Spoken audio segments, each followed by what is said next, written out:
First of all मैं आप सब लोगों को कॉन्ग्रेचुलेट करना चाहूँगा। आई होप कि आपने इस टेस्ट को बहुत ही अच्छे तरीके से परफॉर्म किया है। तो आइए उस टेस्ट का सॉल्यूशन क्लास देखते हैं। जिन्होंने भी टेस्ट अटैम्प्ट नहीं किया है तो वो पहले साइट पे जा करके टेस्ट को अटैम्प्ट करें और फिर इस सॉल्यूशन वीडियो को वॉच करेंगे। ओके, सो पहला क्वेश्चन देखते हैं। फर्स्ट ऑफ ऑल आपका क्वेश्चन है MSW municipal solid waste is used to describe which kind of solid waste. कैसे सॉलिड वेस्ट को MSW डिस्क्राइब करता है? तो MSW के डेफिनेशन से ही ये पॉइंट क्लियर होती है। Non hazardous solid waste which is generated from village, town, household, उसे ही हम लोग क्या बोलते हैं? Municipal solid waste. ओके, इसके डेफिनेशन पॉइंट्स को देखते हैं। तो ये रहा आपका डेफिनेशन MSW की। Non hazardous solid waste generated from cities, town, village, household, commercial areas, institutions, facilities are known as MSW. Okay, तो ये तो एक सिंपल सा क्वेश्चन हो गया, बट इस क्वेश्चन से रिलेटेड और भी हम लोग बहुत ही कुछ इंपॉर्टेंट पॉइंट यहाँ पे देखेंगे। MSW में कौन सी वो वेस्ट होती है जिसको कंसिडर नहीं की जाती है और किस तरह के वेस्ट को MSW में कंसिडर किया जाता है, इन चीजों को देखते हैं, क्योंकि यहाँ से क्वेश्चंस आने के चांसेस ज्यादा बनते हैं आपके। तो ये यहाँ पे लिस्ट है। Construction and demolition waste. Construction and demolition waste को हम लोग MSW में कंसिडर नहीं करते। ये होता क्या है कंस्ट्रक्शन एंड डेमोलिशन वेस्ट? तो ऐसे स्ट्रक्चर्स जो ऑलरेडी पहले से अगर बने हुए हैं, बहुत पुराने हो चुके हैं, आप उनको तोड़ करके किसी न्यू स्ट्रक्चर में फॉर्म करना चाहते हैं, नई बिल्डिंग बनाना चाहते हैं, तो जब आप उसको ब्रेक करेंगे तो जो मलबा वहां का निकलता है उसको हम लोग बोलते हैं कंस्ट्रक्शन एंड डेमोलिशन वेस्ट। या न्यू बिल्डिंग जो आप कंस्ट्रक्ट करा रहे हो उसमें भी बहुत बार चेंजिंग करना पड़ता है, या वहां से भी बहुत सारे ऐसे कचड़े बाहर निकलते हैं, वेस्ट बाहर निकलता है, ठीक है, जिनको हम लोग कंस्ट्रक्शन एंड डेमोलिशन वेस्ट कहते हैं। सेकंड है आपका क्या? Sewage sludge. सीवेज स्लज का मतलब क्या हुआ कि आपके घर से जो भी वेस्ट वाटर बाहर की तरफ निकल रहा है, ठीक है, सैनिटरी के लिए, वैसे वेस्ट वाटर को हम लोग क्या बोलते हैं? सीवेज स्लज बोलते हैं। वो भी आपके MSW में नहीं आएगा। इंडस्ट्रियल वेस्ट, किसी भी इंडस्ट्री में किसी भी मटेरियल का अगर प्रोडक्शन हो रहा है तो उस प्रोडक्शन के प्रोसेस के ड्यूरिंग बहुत सारे वेस्टेज निकलते हैं, उन वेस्ट को इंडस्ट्रियल वेस्ट कहा जाता है। वैसे वेस्ट भी आपके MSW में नहीं आएंगे। ओके, नाउ नेक्स्ट पॉइंट देखते हैं हम लोग। Mining waste. माइनिंग वेस्ट क्या है? जब आपकी माइनिंग वगैरह होती है, कोल माइनिंग्स वगैरह होते हैं, पेट्रोल्स की माइनिंग की जाती है, तो ऐसे टाइम पे भी बहुत सारे वेस्टेज निकलते हैं। उन वेस्ट्स को भी हम लोग माइनिंग वेस्ट उसको बोलते हैं, वो MSW में नहीं आता। तो ये तो थे ऐसे लिस्ट जो आपके MSW में नहीं आते। नेक्स्ट अब हम लोग बात करते हैं उस वेस्ट की जो MSW में कंसिडर की जाती है। क्या क्या कंसिडर किया जाएगा? Rubbish, refuse, scrap, garbage, debris, ये सारे आपके MSW में होते हैं। अब रिफ्यूज क्या होता है, रबिश क्या होता है, गार्बेज क्या होता है, स्क्रैप क्या होता है, आई होप आप लोगों को क्लियर होगा। ये चीजें मैंने क्लास में डिस्कशन किया भी था। इनमें से कुछ पॉइंट्स आगे के अभी इसी वीडियो में, इसी सीरीज में आगे आने वाले क्वेश्चंस के अंदर आएगा, गार्बेज वगैरह मैं वहां पे आपसे डिस्कस करूंगा, बट मैं आपसे ये एक्सपेक्टेशन रखता हूँ कि ये चीजें आपको क्लियर होंगी, ठीक है। जो नए स्टूडेंट्स हैं इस प्लेटफॉर्म पे, वो क्लासरूम का कोर्स ज्वाइन करेंगे तो उनको वो सारी चीजें क्लियर हो जाएंगी वहां से कि रबिश, रफियज, ये सारे जो टर्म्स हैं, टर्मिनोलॉजी, जो बेसिक टर्मिनोलॉजी है, ये आपको एटलीस्ट तो क्लियर होना ही चाहिए, ठीक है। वो सारा वहां पे आपको क्लियर हो जाएगा, या फिर आप दूसरा वीडियो व्यूज कर लेंगे, यहाँ मैंने वीडियो बना रखा है इसके पहले भी, ठीक है। अब यहाँ पे बात आती है कि कंस्ट्रक्शन एंड डेमोलिशन वेस्ट को क्या डेब्रिज कहा जाए। तो देखो, डेब्रिज का मतलब कूड़ा कचरा सिंपल सा होता है, तो उसमें अगर आप सिर्फ डेब्रिज कह रहे हैं तो उसमें construction and demolition waste consider किया जाएगा। लेकिन अगर आप म्युनिसिपल सॉलिड वेस्ट के अंदर डेब्रिज को कंसिडर करते हैं तो उसमें कंस्ट्रक्शन एंड डेमोलिशन वेस्ट जो है वो कंसिडर नहीं होगा। ध्यान दीजिएगा, यानी डेब्रिज का मतलब कूड़ा कचरा होता है, लेकिन वैसा डेब्रिज जिसको आप MSW में कंसिडर करना चाहते हो तो उस डेब्रिज में C&D वेस्ट कंसिडर नहीं होगा। काफी इंपॉर्टेंट पॉइंट है, यहां से क्वेश्चन आपका बन सकता है। Okay, construction and demolition waste. I hope आपको कंस्ट्रक्शन डेमोलिशन वेस्ट क्लियर होगा। ये पिक्चर के थ्रू आप देख सकते हैं। देखिए यहाँ पे एक बिल्डिंग है जिसमें कुछ तोड़ करके स्ट्रक्चर्स बनाया जा रहा है, तो ये जो आपका मलबा बाहर निकल रहा है इसको हम लोग क्या बोलते हैं? C&D waste. क्लियर है? डेब्रिज में ये रोड स्वीपिंग है। रोड, जब आप रोड की स्वीपिंग होती है, क्लीनिंग होती है, तो वहां से भी बहुत सारे कूड़े कचरे बाहर निकलते हैं, उसी को हम लोग डेब्रिज कहते हैं और वही आपका MSW में आएगा। तो ये एक व्हीकल है रोड स्वीपिंग करने के लिए, ठीक है। और यहाँ पे देखो आपका रोड से ये जो डेब्रीज है ये बाहर निकल के आया है, तो ये जो डेब्रीज है इसको हम लोग MSW में कंसिडर करेंगे, लेकिन यहाँ कंस्ट्रक्शन वाला जो है ये MSW में कंसिडर्ड नहीं होगा। तो आई होप आपको ये पॉइंट क्लियर हो गया होगा इन क्वेश्चन से रिलेटेड। ठीक है, चलें दूसरे क्वेश्चंस की तरफ मूव करते हैं, नेक्स्ट क्वेश्चन की तरफ। Second, anaerobic treatment is best suited for. Anaerobic treatment किसके लिए बेस्ट होता है? देखो ट्रीटमेंट जब आप पढ़ा होगा आपने, तो वहां पे दो तरह से ट्रीटमेंट की जाती है। जो सॉलिड वेस्ट है उनकी जो प्रोसेसिंग होती है तो दो तरह से होती है, एक एरोबिकली होती है, एक एनारोबिक होता है। एनारोबिक का कहने का मतलब कि आपका एयर के एब्सेंस में हो, और एरोबिक का मतलब एयर के प्रेजेंस में हो। ठीक है, तो आपसे यहाँ पूछा जा रहा है कि एनएरोबिक ट्रीटमेंट जो है वो किस टाइप के वेस्ट के लिए बेटर है? हाई एफिशिएंसी, टॉक्सिक वेस्ट के लिए, डाइल्यूट इनऑर्गेनिक वेस्ट, या स्ट्रॉन्ग ऑर्गेनिक वेस्ट, किसके लिए बेस्ट है? तो ध्यान रखेंगे ये बेस्ट है स्ट्रॉन्ग ऑर्गेनिक वेस्ट के लिए। रीजन क्यों ऐसा? क्योंकि देखो ऑर्गेनिक वेस्ट को जब आप एयर के प्रेजेंस में करेंगे, यानी ऑक्सीजन के प्रेजेंस में करोगे, तो उसको हम लोग क्या बोलेंगे? Aerobic treatment. ठीक है, उसको हम लोग क्या बोलेंगे? Aerobic treatment. Aerobic treatment. और जब आप एरोबिक ट्रीटमेंट करोगे यानी ऑक्सीजन के प्रेजेंस में करोगे, तो वहां पे बहुत ही ज्यादा अनकंट्रोल्ड वे में माइक्रो ऑर्गेनिज्म की ग्रोथ होती है। ठीक है, यानी वहां पे इतना ज्यादा माइक्रो ऑर्गेनिज्म का ग्रोथ होने लगेगा कि जिसकी वजह से हमारे इन्वायरमेंट या हमारे हेल्थ सिस्टम को नुकसान होने का चांसेस रहता है। इसलिए ज्यादातर हम ये ट्राई करते हैं कि जहां पे सबसे ज्यादा ऑर्गेनिक वेस्ट है उसको एनारोबिक ट्रीटमेंट किया जाए। कैसा ट्रीटमेंट किया जाए? एनारोबिक। क्यों? क्योंकि जो माइक्रो ऑर्गेनिज्म की ग्रोथ है वो हमारे कंट्रोल्ड में रहे। देखो एक पॉइंट ध्यान में रखिएगा, माइक्रो ऑर्गेनिज्म ही जो आपके वेस्ट को डिकम्पोज करेगा। ठीक है, लेकिन अगर उसकी कंसंट्रेशन एक लिमिट से ज्यादा हो गई तो फिर वो हमारे लिए एक प्रॉब्लम बन जाएगा। सो हम कंट्रोल्ड वे में उनको करना चाहते हैं, तो इसके लिए हमें एनारोबिक प्रोसेस के साथ ही इनको करना पड़ेगा। क्योंकि अगर एरोबिक करेंगे तो माइक्रो ऑर्गेनिज्म तो बहुत ज्यादा होगा, डिकम्पोजिशन बहुत तेजी से होगा, लेकिन उसकी वजह से वहां पे बहुत सारे गैसेस रिलीज होते हैं जो इन्वायरमेंट को नुकसान करेंगे। ठीक है, तो एनारोबिक ट्रीटमेंट किसके लिए करते हैं? स्ट्रॉन्ग ऑर्गेनिक वेस्ट के लिए करते हैं। If highly organic waste treated aerobically, अगर बहुत ही ज्यादा हाईली ऑर्गेनिक वेस्ट है और उसको आप एरोबिक ट्रीट करेंगे, results in uncontrollable growth of micro organism, uncontrolled growth of microorganism which is dangerous to environment as well as aquatic life के लिए भी डेंजर हो जाएगा। hence they are treated anaerobically। इसीलिए हम लोग इसको कैसा ट्रीट करते हैं? एनारोबिकली ट्रीट करते हैं। ओके, आई होप सो कि आपको ये क्वेश्चन क्लियर हो गया होगा। चलते हैं नेक्स्ट क्वेश्चन की तरफ। नेक्स्ट क्वेश्चन है आपका, the method of refuse disposal involving burial in trenches is called. इसको क्या बोलते हैं?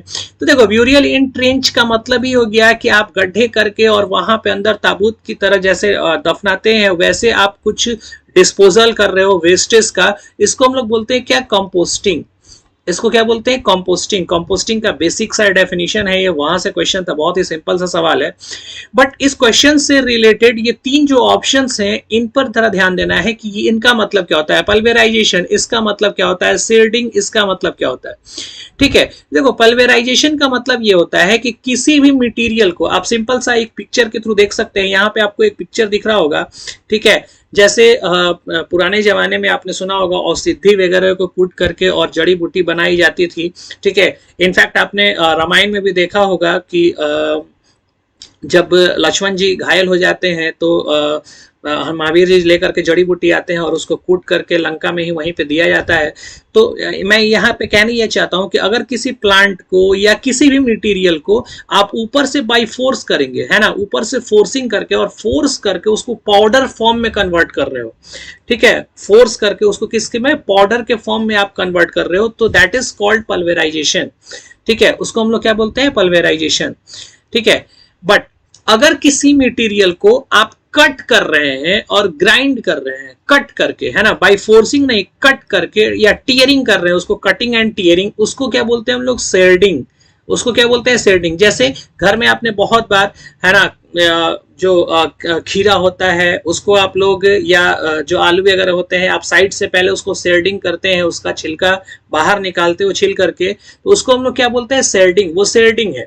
तो किसी भी वेस्ट को, जो बड़े वेस्ट है, ये प्रोसेसेस अपनाए जाते हैं जो हैवी बल्की वेस्ट होते हैं उनको स्मॉलर साइज में करने के लिए, ताकि उनको इजीली ट्रांसपोर्ट किया जा सके, एक जगह से दूसरी जगह ले जाया जा सके, उसके लिए ये चीजें यूज की जाती हैं। ठीक है, सो सेर्डिंग का मतलब क्या हुआ, डिकम्पोजिशन में भी यूज होता है, क्योंकि जितने भी स्मॉलर पार्टिकल्स होंगे उतना ही ज्यादा वो जल्दी डिकम्पोज होगा। तो ये जो आपका है सेर्डिंग, सेर्डिंग का मतलब क्या हुआ, कटिंग एंड टीयरिंग। सेर्डिंग का मतलब क्या हुआ, कटिंग एंड टीयरिंग। और पल्वेराइजेशन का मतलब क्या हुआ, पल्वेराइजेशन का मतलब ग्राइंडिंग, ग्राइंडिंग। ठीक है, ग्राइंडिंग। क्लियर है, आई होप आपको ये पॉइंट क्लियर हो गया होगा। पल्वेराइजेशन, पल्वेराइजेशन मतलब क्या होता है, crushing and grinding, crushing and grinding. और नेक्स्ट आपका क्या है, सेर्डिंग, सेर्डिंग का मतलब क्या हुआ, cutting and tearing, cutting and tearing. Clear है। सो इंसिनरेशन, अब लास्ट आपका एक ऑप्शन यहाँ पे बचता है इंसिनरेशन। इंसिनरेशन किसको बोलते हैं, देखो इंसिनरेशन एक थर्मल प्रोसेस है, जब आप थर्मली यानी हीट प्रोवाइड करके और वेस्ट को ट्रीट करेंगे, तो वो जो प्रोसेस होता है उसमें बहुत सारे प्रोसेसेस होते हैं, लाइक आपके इंसिनरेशन हो गए, पायरोलाइसिस हो गया। ठीक है, तो वो थर्मल प्रोसेसेस में कंसिडर की जाएंगी। इंसिनरेशन का मतलब क्या हुआ कि हाई टेम्परेचर पर आप वेस्ट से हीट प्रोवाइड करके और उसको इलेक्ट्रिसिटी में कन्वर्ट कर रहे हो, एनर्जी में ला रहे हो। ठीक है, उसको हम लोग बोलते हैं incineration. It is waste treatment process that involves combustion of substance. Combustion का मतलब आप उसको ऑक्साइड कर रहे हैं यानी जला रहे हैं, हीट प्रोवाइड कर रहे हैं, कंटेन इन वेस्ट मटेरियल, जो सब्सटेंस कंटेंट है वेस्ट मटेरियल उसको कंबशन प्रोवाइड करते हैं। क्लियर है, आई होप आपको ये क्वेश्चन क्लियर हो गया। चलते हैं नेक्स्ट क्वेश्चन की तरफ। How many major sources of solid waste are based on their origin? Origin के बेस पर कितने मेजर सोर्सेस है वेस्टेज की? बहुत ही शानदार सा क्वेश्चन है और बेसिक सा क्वेश्चन है। एटलीस्ट आपको ये पता होना चाहिए जिस पोस्ट के लिए आपने फॉर्म अप्लाई किया है, जिसके लिए आप प्रिपरेशन कर रहे हैं। ठीक है, तो आपको ये जानकारी होनी चाहिए कि कितने ऐसे मेजर सोर्स हैं, नॉट माइनर, मेजर माइनर बहुत सारे हो जाएंगे, मेजर सोर्स जहां से आपका वेस्ट जो है वो जनरेट होता है, ताकि आपको वहां पे कंट्रोलिंग किया जा सके। क्योंकि मालूम जब भी रहेगा कि यहां से जनरेट हो रहा है तभी तो आप वहां पे कंट्रोलिंग करोगे ना, या सोचोगे कि उसको कैसे मैनेज किया जाए। तो कितने ऐसे आपके मेजर सोर्सेस हैं, तो there are total 9 major sources, 9 major sources based on their origin. 9 है, कौन से हैं इसकी बात कर लेते हैं।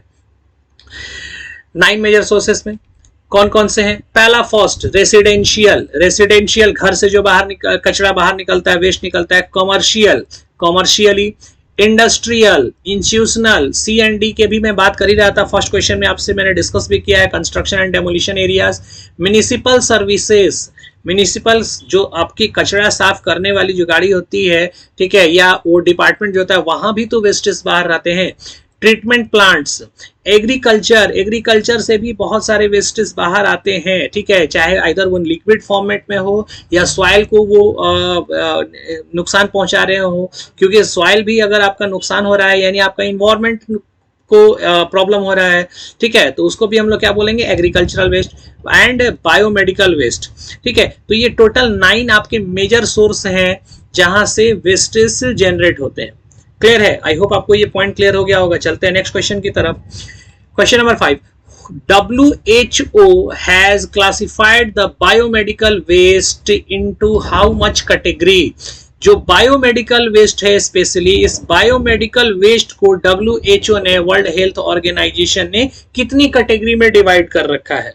ठीक है, तो देखो बायोमेडिकल वेस्ट को WHO ने टोटल 4 कैटेगरी में डिवाइड कर रखा है। 4 कैटेगरी में कौन कौन से ये 4 कैटेगरी हैं ये देख लेते हैं। फर्स्ट, इन्फेक्शियस, इन्फेक्शियस, इन्फेक्शियस का मतलब क्या हुआ, वेस्ट फ्रॉम सर्जरी, सर्जरी से जो वेस्ट हो, या एनी मटेरियल कंटेनिंग पैथोजेंस, अगर उसके पास पैथोजेंस है जो इन्फेक्शन कर सकता है ह्यूमन हेल्थ को, यानी अगर आपने उसको टच कर लिया या वो किसी भी तरह आपकी बॉडी में आ गया तो आपको इन्फेक्शन हो जाएगा, आपको अलग अलग तरह की बीमारियां होने लगेंगी, तो उसको हम लोग क्या बोलते हैं, इन्फेक्शियस। ये बायोमेडिकल वेस्ट का एक टाइप हो गया। सेकंड पैथोलॉजिकल, पैथोलॉजिकल का मतलब जो टिश्यूज हैं, ऑर्गन है या ड्रग्स हैं, ऐसे दवा वगैरह, मेडिसिन वगैरह जिसका कोई रिक्वायर्ड नहीं है, वैसे वेस्ट। ठीक है, बहुत सारे ऑपरेशंस वगैरह में टिश्यूज ऑर्गन बाहर आते हैं जो फेंका जाता है, ठीक है, वैसे। या फिर बहुत सारे डेड बॉडीज होते हैं, आइदर एनिमल वगैरह, जानवर वगैरह, बहुत सारे आपने देखा होगा कि बहुत बार सड़कों पर गलियों में कुत्ते वगैरह डेड हो जाते हैं, उनकी बॉडी पड़ी रहती है, या NH वगैरह पे बहुत टाइम तक वहाँ से बहुत सारे स्मेल और गैसेस वगैरह निकलते रहते हैं, वो काफ़ी ज़्यादा इन्वायरमेंट को और ह्यूमन हेल्थ को नुकसान पहुंचाता है। ठीक है, तो वो आपका क्या हो गया, pathological waste, second. Third, radioactive, radioactive, radioactive का मतलब ऐसा वेस्ट जिसमें रेडियो एक्टिव सब्सटेंस अवेलेबल हो, ठीक है, वो आ जाएगा radioactive. And the fourth one is other waste that is generated from hospitals, housekeeping, kitchen, अपने किचन वगैरह से भी कुछ ऐसे बायोमेडिकल वेस्ट जो बाहर आ रहे हैं, वो हो गए आपके फोर्थ। अदर्स में सारी चीजें आ जाएंगी। तो ये जो मेनली 3-4 कैटेगरी है, ये WHO ने डिवाइड कर रखा है बायोमेडिकल वेस्ट को। ओके, सो इसका करेक्ट आंसर क्या हो जाएगा, 4। आई होप आपको ये क्वेश्चन क्लियर हो गया। और चलते हैं नेक्स्ट क्वेश्चन की तरफ। Question number 6. Which of the following one is the simplest and most common method used in the cities dump the waste that are collected? इनमें से कौन सा simple and most common method है जो cities में use किया जाता है वेस्ट को डंप करने के लिए, बाहर फेंकने के लिए? किस मेथड को आप सबसे ज्यादा यूज करते हैं? ठीक है, रिवर में डंप करते हो, या ओशियन में डंप करते हो, या लैंडफिल में डंप करते हो? आप किस में आप सबसे ज्यादा सिंपलेस्ट और इजीएस्ट मेथड में मोस्ट कॉमनली डंप करते हैं? तो सबसे बेस्ट ऑप्शन क्या है यहाँ पे, लैंडफिल। ठीक है, लैंडफिल में कुछ नहीं करना है, कचरा लेना है और घर के बाजू वाले जमीन में जो खाली जगह वहां पे फेंक देना है ना। जनरली ऐसे किया करते हैं मोस्टली, मैं आपकी बात नहीं कर रहा हूँ, बट अपने इंडिया में 60 to 70% अपनी जो पॉपुलेशन है, अपनी जो जनता है, वो क्या करती है, अपने घर को साफ करती है और जो कचरा है वो खिड़की से बाहर रोड पर फेंक दिया, बगल में फेंक दिया, है ना, या आसपास कोई ऐसी जमीन है जहाँ पे घर नहीं बन रखा है, उसके जमीन में सारा फेंक दिया।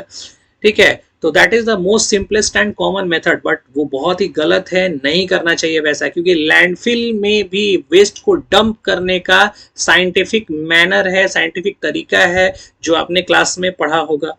ठीक है, सो कॉमन मेथड है, तो इसलिए आंसर हम लोग क्या कर देंगे, landfill. Okay, landfill is one of the simplest and most common method used in the cities to dump the wastage. Clear है? नेक्स्ट क्वेश्चन की तरफ मूव करते हैं। Which industrial waste is commonly used in the construction industries? ऐसा कौन सा industry का waste है, किस टाइप का वेस्ट है जो कंस्ट्रक्शन इंडस्ट्री में उसको एज अ सोर्स यूज किया जाता है? एज अ सोर्स मतलब इंडस्ट्री का वेस्ट और कंस्ट्रक्शन इंडस्ट्री में वो एक इनपुट की तरह यूज होगा। ऐसा कौन सा है? तो फ्लाई एश। फ्लाई एश, अगर आप थोड़ा बहुत भी सीमेंट का मैन्युफैक्चरिंग प्रोसेस वगैरह पर ध्यान दोगे, देखोगे, तो सीमेंट की प्रोडक्शन में फ्लाई एश का यूज होता है। बहुत ही अच्छे अमाउंट में फ्लाई एश यूज होते हैं सीमेंट की फैक्ट्री में। ठीक है, तो ये एक ऐसा इंडस्ट्रियल वेस्ट है जो कि कंस्ट्रक्शन इंडस्ट्रीज में यूज की जाती है। तो इसका आंसर क्या हो जाएगा, फ्लाई एश।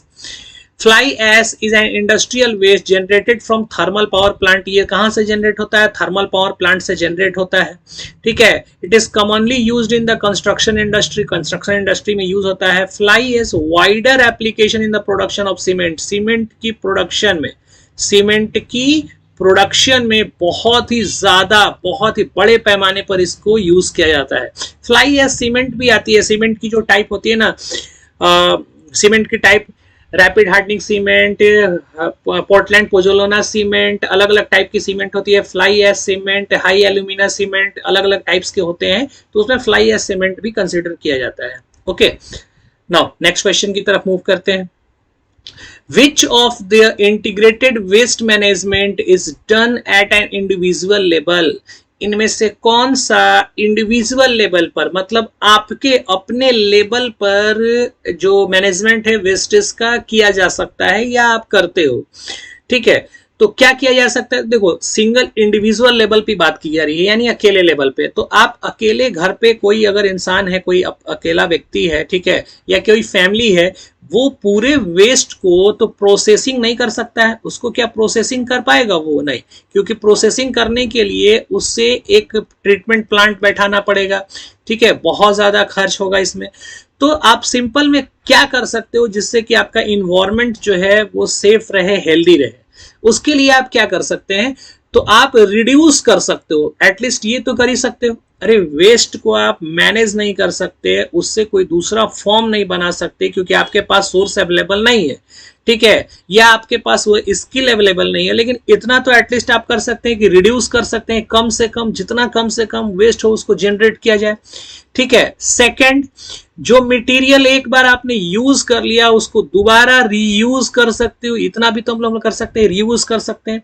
देखो ये चीजें जो रीयूज है ना, ये डायरेक्टली डिपेंडेंट है सोर्स ऑफ इनकम पे। अगर आपका सोर्स ऑफ इनकम बहुत ज्यादा है तो आप इस प्रोसेस को कंसिडर नहीं कर पाएंगे, ठीक है, लेकिन यही सोर्स ऑफ इनकम अगर आपका कम है, ठीक है, तो फिर आप रीयूज करोगे। जैसे मान लीजिए कि आपने एक शर्ट पैंट खरीदा, आपके पास सोर्स ऑफ इनकम बहुत ज्यादा नहीं है, पैसे आपके पास उतने ज्यादा नहीं है, तो आपका वो शर्ट अगले 5 साल तक चलेगा, ठीक है, इनफैक्ट कुछ लोगों के 10 साल तक भी चलता है, और अपने इंडिया में कुछ ऐसे भी लोग होंगे जिनके लिए पूरी जिंदगी चलता है। आई एम सॉरी टू से बट इट इज ट्रूथ। सो ये बात होगी। लेकिन अगर वहीं पे अगर देखा जाए कि अगर किसी के पास सोर्स ऑफ इनकम बहुत ज्यादा है तो उनका शर्ट जो है वो मैक्सिमम 1 मंथ 2 महीने चलेगा, उसके बाद सेकंड 2 महीने 3 महीने बाद या 6 महीने बाद, ठीक है, दूसरा आ जाएगा। जितना ज्यादा आप परचेजिंग करेंगे, परचेजिंग कैपेसिटी आपके पास जितना ज्यादा होगा, आप वेस्ट उतना ज्यादा करेंगे, आप चीजों को रीयूज नहीं करेंगे, ठीक है, क्योंकि चीजों को रीयूज वही करेगा इंसान जिसके पास पैसे की कमी हो, क्योंकि वो परचेज नहीं कर पाएगा, खरीद नहीं पाएगा, है ना।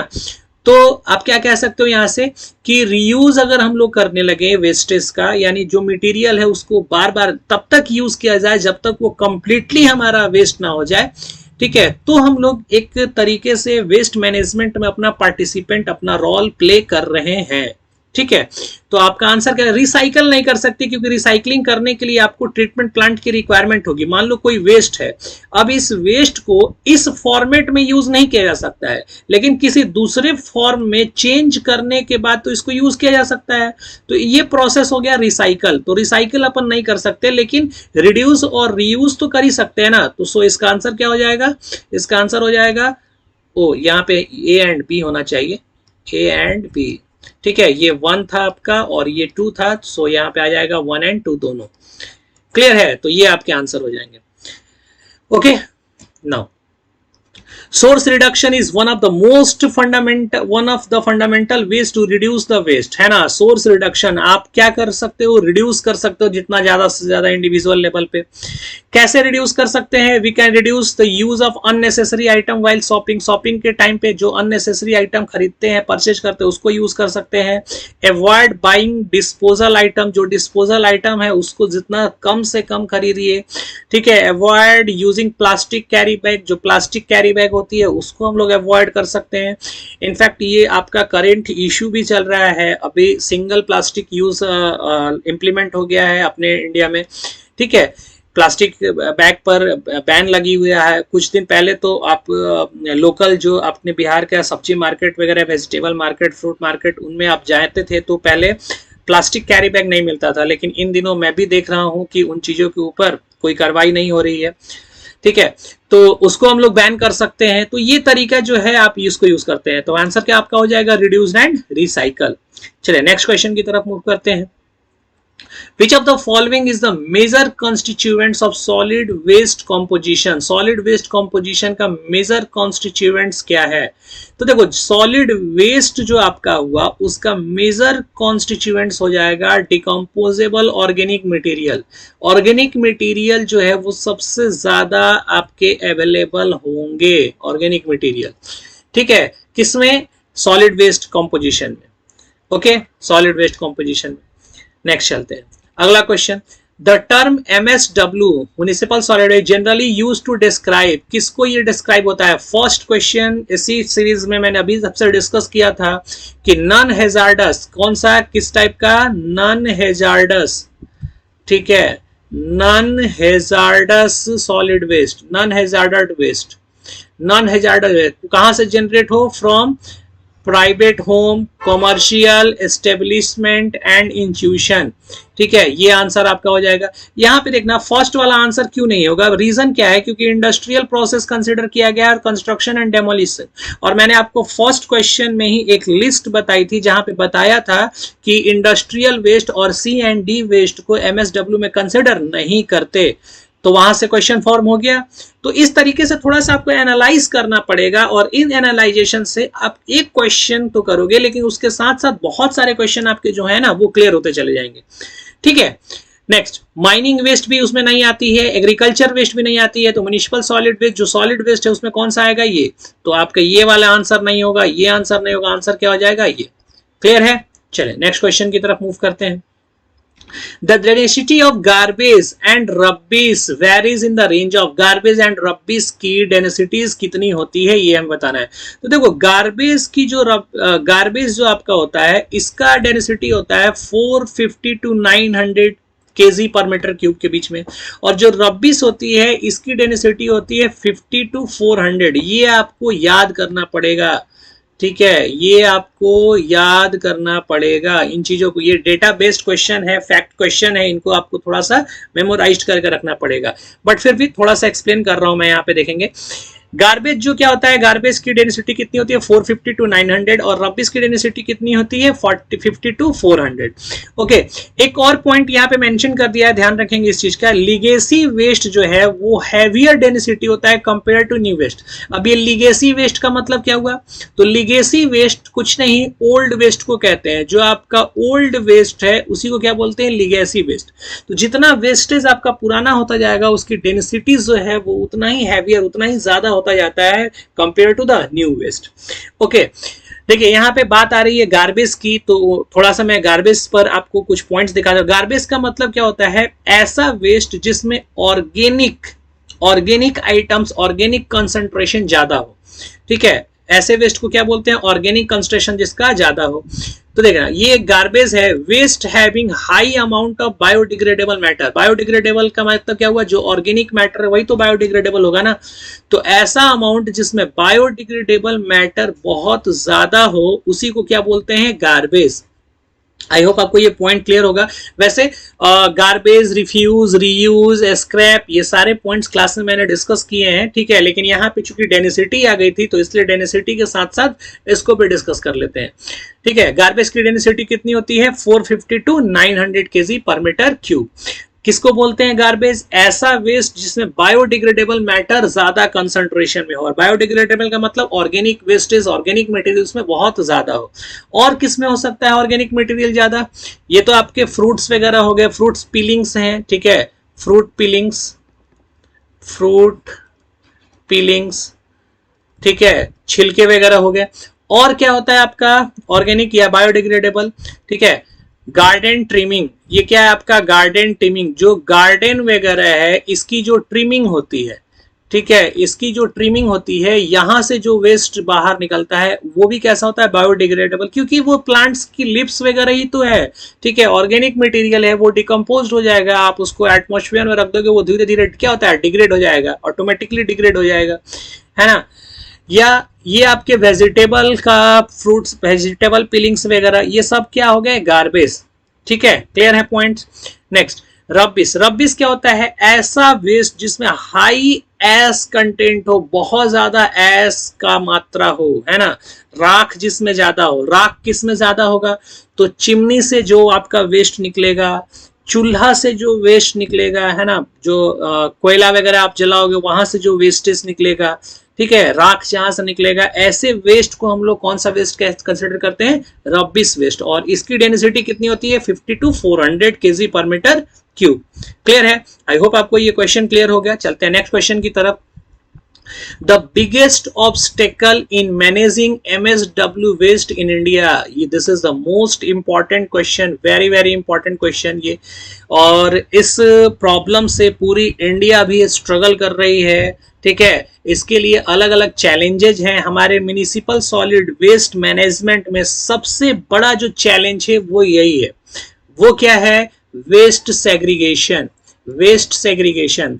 जैसे मान लो कि कोई ये घर है, इस घर से जब वेस्टेस बाहर निकलते हैं तो अभी बहुत सारे अभियान चलाए जा रहे हैं. आपने सुना होगा वेट वेस्ट को अलग रखें, ड्राई वेस्ट को अलग रखें. ठीक है, जो आपका हैजार्डस वेस्ट है उसको अलग रखें. ठीक है, इस तरीके से अभियान चलाया जा रहा है ताकि जो कलेक्टर आए, जो MSW के वर्कर और स्टाफ आए जो कलेक्ट करने के लिए इन वेस्टेज को, तो उनको ये अलग अलग डब्बों में कलेक्ट करके दें. इसके लिए कलर कोडिंग की गई है. कलर कोडिंग भी आप मेरे को कमेंट बॉक्स में बताना कि कलर कोडिंग वेट के लिए कौन सा कलर है, ड्राई के लिए कौन सा कलर है, हैजार्डस के लिए कौन सा कलर है, इसके लिए कलर आप बताना. ठीक है, तो ये अलग अलग चीजें की गई हैं. लेकिन इन सब के बावजूद भी आपको मालूम है ये सिस्टम जो है उतना ज्यादा इफेक्टिव नहीं है, क्योंकि बहुत सारे ऐसे पॉपुलेशन हमारी है जिनको ये चीजें क्लियर नहीं है. ठीक है, तो उनको इसको इंफॉर्मेशन पहुंचाना होगा, उनको एजुकेट करना होगा, कम्युनिकेट करना होगा. इसको बोलते हैं IEC method. IEC method, information, education, communication. इसी के थ्रू हम लोग सोर्स सेग्रीगेशन को कर पाएंगे. सोर्स सेग्रीगेशन को कर पाएंगे. ठीक है, IEC का मतलब इंफॉर्मेशन, एजुकेशन और कम्युनिकेशन. आप लोगों को इन्फॉर्म करें कि भाई ऐसी ऐसी चीजें हैं, इसकी वजह से इन्वायरमेंट में हमारे ये सारे प्रॉब्लम्स हो रहे हैं. उनको थोड़ा सा एजुकेट करें, उनको कम्युनिकेट करें कि कैसे आप इन चीजों से बचा जा सकता है. ठीक है, अभी मोस्टली पटना में तो अक्सर सुनने को ये मिलता है. ठीक है, और भी जगह में भी होगा ये, बिहार में आप सुन रहे होंगे. अभी जो सुबह सुबह कचड़े वाली गाड़ी आती है MSW की, म्युनिसिपल सॉलिड वेस्ट कंसिडर करने के लिए म्युनिसिपल से, तो वो एक स्लोगन गाना गाता चलता है, गाड़ी वाला आया घर से कचरा निकाल. ठीक है, क्यों? क्योंकि आप अलग अलग वेस्टेज को वहां पे कलेक्ट कर सकें, अलग अलग डब्बों में उसको डाल सके, ताकि ये सोर्स सेग्रीगेट अगर होगा तो इनको मैनेज करना काफी इजी हो जाएगा. ठीक है, दूसरी चीज कि अगर आप ये सोर्स सेग्रीगेट नहीं करते हैं, पता चला कि हैजार्डस वेस्ट आपके वेट के साथ मिक्स हो गया. ठीक है, अब ये दोनों कंपोनेंट जब मिलेंगे तो एक तीसरा ही कंपाउंड बन जाएगा. ठीक है, ड्राई और वेट मिक्स हो गया और इन दोनों के मिक्सिंग से एक और अलग नया कंपाउंड बन जाएगा जो कि इन्वायरमेंट को अलग तरीके से हार्मफुल पहुंचाएगा. यानी ये इन्वायरमेंट को तो इफेक्ट डाल ही रहा था, हार्मफुल इफेक्ट पहुंचा ही रहा था, लेकिन ये किसी दूसरे वेस्ट के साथ मिलने के बाद एक थर्ड कंपाउंड बन जाएगा और उसकी वजह से अलग प्रॉब्लम होने लगेगी. ठीक है, तो ये सारे मेजर चैलेंजेस हैं. तो आपके बिगेस्ट ऑब्स्टेकल जो है म्युनिसिपल सॉलिड वेस्ट के मैनेजिंग में, वो क्या हो गया? सेग्रीगेशन. आई होप आपको ये पॉइंट क्लियर हो गया होगा. चलते हैं नेक्स्ट क्वेश्चन की तरफ. From the below statement, which one feature zero waste management? इनमें से कौन सा जो फीचर है वो जीरो वेस्ट मैनेजमेंट की तरफ लेकर के जाएगा? अब ये बात समझनी है कि जीरो वेस्ट मैनेजमेंट क्या होता है. जीरो वेस्ट मैनेजमेंट, देखो जीरो वेस्ट मैनेजमेंट कहने का मतलब कि आपका वेस्ट डेवलप हो ही ना, मैनेजमेंट करने की रिक्वायरमेंट ही नहीं पड़े.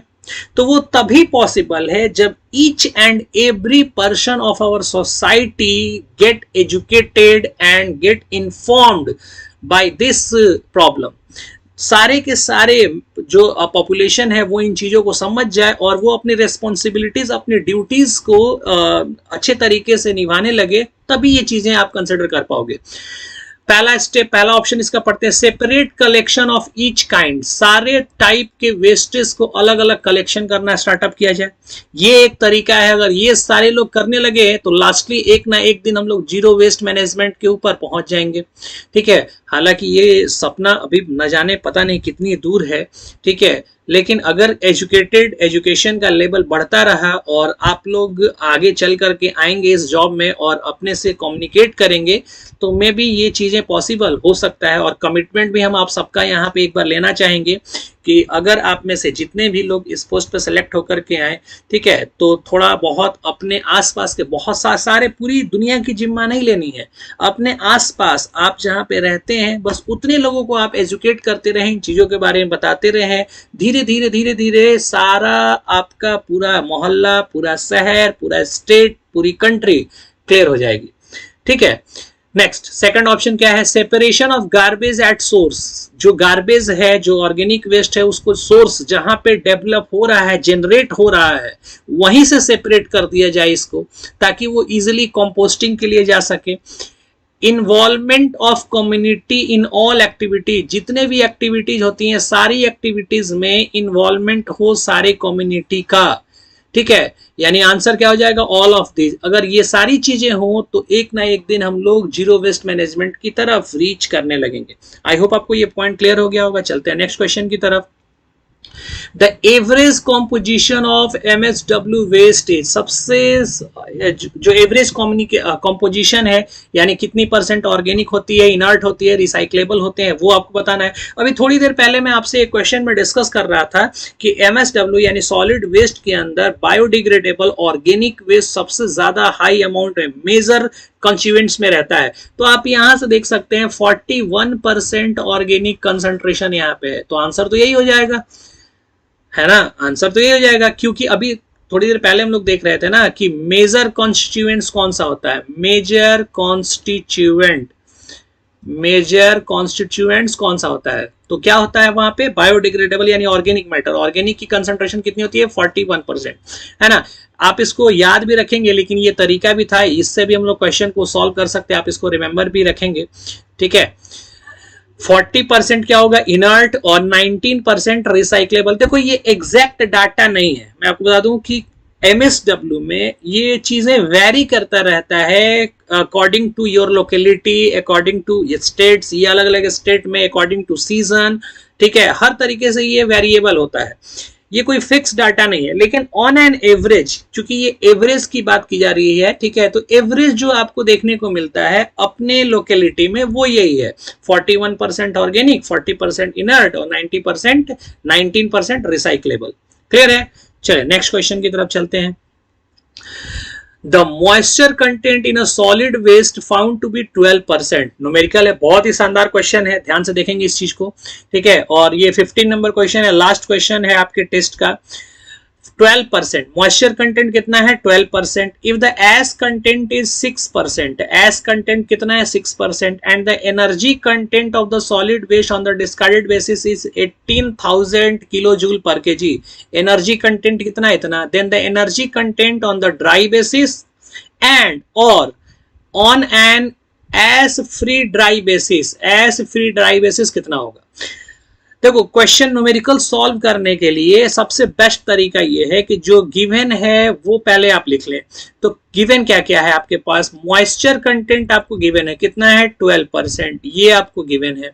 ठीक है, एस कंटेंट कितना है, एस कंटेंट यहाँ पे 6%, 6%। ठीक है, मॉइस्चर कंटेंट मतलब क्या, पानी, जो वेस्टेज में नमी है, ठीक है, जो नमी है वो आपका 12% है। तो अगर मॉइस्चर कंटेंट 12% है तो उसमें ड्राई वेस्ट कितना होगा, आप ये तो कैलकुलेट कर ही सकते हो ना। ड्राई वेस्ट कितना हो जाएगा, 100 माइनस 12, ये हो जाएगा ड्राई वेस्ट। क्लियर है, कितना आ जाएगा ये आपका हो जाएगा 88। ठीक है, 88%। ठीक है, नेक्स्ट आपका एस कंटेंट कितना है, 6% इसमें है। अब आपसे कहा जा रहा है कि एनर्जी कंटेंट जो है उसमें वो कितना है, 18,000 किलो जूल पर केजी, ये आपका एनर्जी कंटेंट है।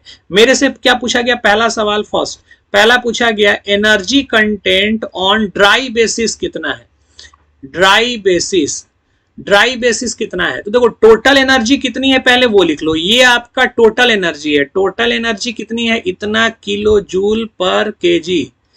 ठीक है, इतना किलो जूल पर केजी, ये आपका टोटल एनर्जी है। अब हमें ड्राई बेसिस पर निकालना है कितना, तो ड्राई वेस्ट से डिवाइड कर देते हैं। टोटल में कितना है, ड्राई हमारा 88% है, इससे डिवाइड कर दिया, यानी 18,000 ठीक है, डिवाइडेड बाय 88 और ये परसेंटेज करेंगे तो ऊपर चला जाएगा 100, यहाँ डिवाइड करेंगे 100 तो ये 100 कहाँ चला जाएगा, ऊपर चला जाएगा। ठीक है, इसको आप सॉल्व कर दोगे, ये आ जाएगा पहला आंसर, फर्स्ट आंसर आ जाएगा। सेकंड में आपसे क्या पूछा गया, एस फ्री ड्राई बेसिस, यानी एनर्जी कंटेंट तो हमें चाहिए लेकिन कैसा, ऑन एन एस फ्री, यानी एस कंटेंट भी नहीं हो और साथ में ड्राई भी हो, and dry content, dry basis पर हो, ड्राई। ठीक है, क्या हो, ड्राई हो, ये दोनों होनी चाहिए, ये दोनों।